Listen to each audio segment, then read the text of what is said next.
to help you have some interesting data, which is also very approachable to understand, I've written a program called baseballsurvey.py.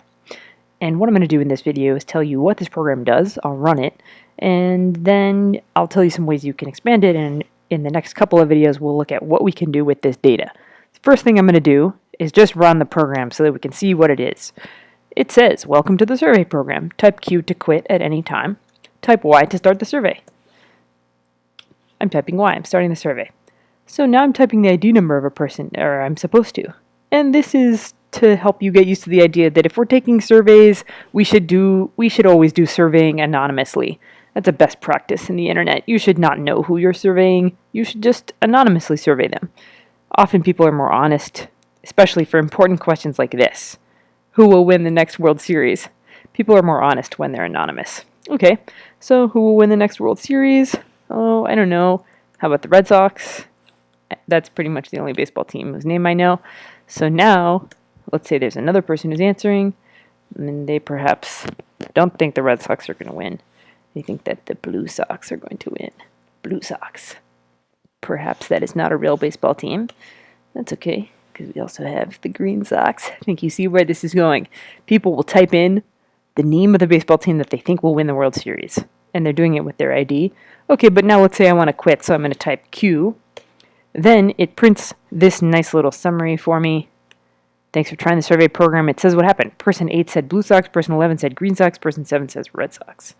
And as a memory jog, this is all built on Python dictionaries, and Python dictionaries may or may not have an order in them.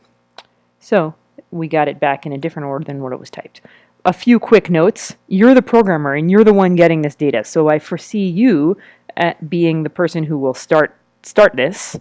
You'll be the one to type in the letter Y, and you might carry your computer around the room to different students, or you might just assign your friends some random numbers and make those the ID numbers. It's not very important, but as long as they're different. So now let's look at the code, and we'll talk through it.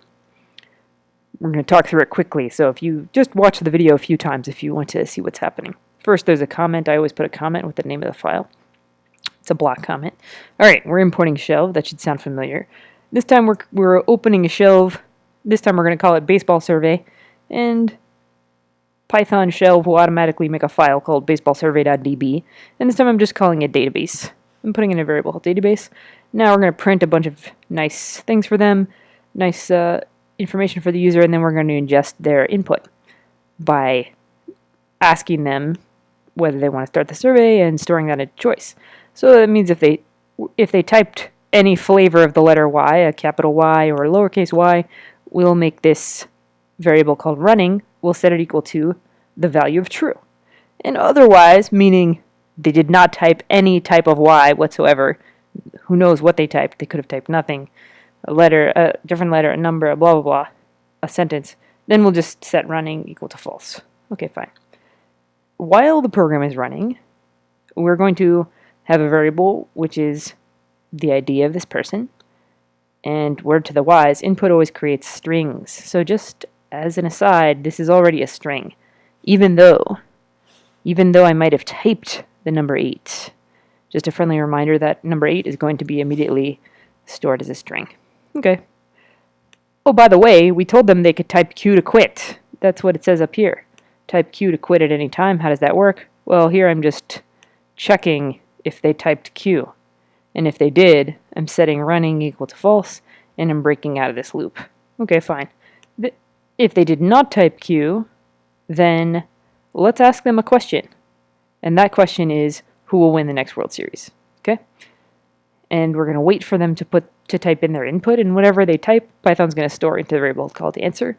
Then, wah-wah, one of the coolest parts of the program, it will then put that data into the database. So it's going to have database, which is, by the way, the name of our variable that we made. Please don't think that's some sort of built-in Python thing. I just decided to call it database. And then it's going to use whatever ID, and remember that's a string, it's going to use that as the key, and it's going to put whatever they typed as their answer. And then it's going to kind of do some, fancy stuff. It's going to say it's finding another person, meaning you should go walk over to another person and have them get ready to ask them the question. And finally, it's going to print the summary statistics using this, which should begin to look familiar. Don't worry if you don't exactly know what .format does. And finally, it will say thanks. So go ahead and study this code again if you'd like. I'm not concerned if you know things like format. I'm much more concerned if you understand really the guts of this loop. And in particular, I'd say this is the most important line of the program. We want to put the data in the database. Which operation is this again? This is a create operation. So we're going to use this code to run this survey. We're going to get some data and we're going to analyze it. I do have a few ways that you might already choose to challenge yourself and extend this program. I guess I could give those to you now. First of all, you could make it so that it's okay if they type a capital Q as well. And second of all, which I think we'll do together, what if we only have a limited number of options? You know, there's not infinitely many baseball teams. And what if people are going to be typing things differently? As of right now, if someone types Red Sox and they spell it this way, versus what if they type it SOCKS instead of SOX? Are those different? Did they mean Red Sox? So I think an improvement to this program would be to constrain the number of options. So that's what we're going to do in a moment. All right.